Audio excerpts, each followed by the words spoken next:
In the quiet, rustic farmhouse kitchen, a sleek gray cat named Whiskers stood perfectly still, her golden eyes locked onto her prey. The small mouse, Pip, huddled in the corner, his eyes wide with fear. The tension in the air was thick, almost palpable. Whiskers, muscles coiled and ready, waited for the perfect moment to pounce. But Pip was quick, and his tiny heart raced as he stared at the cat, calculating his escape. With a sudden burst of speed, Pip darted toward a tiny gap between the pantry door and the wall.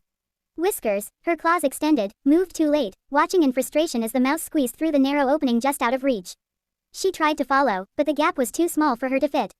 Her tail flicked in irritation as she padded around the pantry, looking for another way to catch him, but Pip had already disappeared. Moments later, Pip found himself perched high above on an old wooden beam. He peered down at Whiskers from his safe vantage point. Below, the cat paced in circles, frustrated and fidgeting, her eyes scanning every corner of the room. Pip grinned to himself, he had outsmarted her again. But Pip wasn't done yet. As Whiskers continued to circle below, his eyes fell on a large sack of flour on the counter.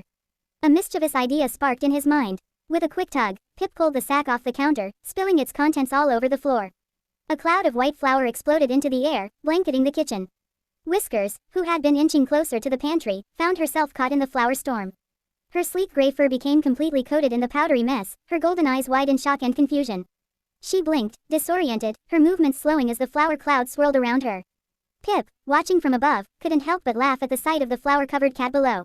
Whiskers, now a fluffy white mess, looked more comical than threatening. Her pride wounded, she stood frozen for a moment, eyes glaring through the cloud with a mix of frustration and reluctant respect. Realizing it was his time to make a move, Pip scurried over to the window and, with a quick leap, squeezed through a narrow crack in the frame. The cool evening air greeted him as he slipped outside into the fading light. Whiskers, still standing in the flour-filled kitchen, looked up just in time to see Pip's tiny form vanish through the gap. Her golden eyes narrowed, a mixture of frustration and admiration in her gaze. She had been outwitted, again. Pip sat on the windowsill, looking out into the soft orange of the evening sky. Below, Whiskers remained in the kitchen, her fur covered in flour, staring up at him with an intense gaze. The two creatures were locked in an eternal standoff, a silent understanding between them. The chase was far from over.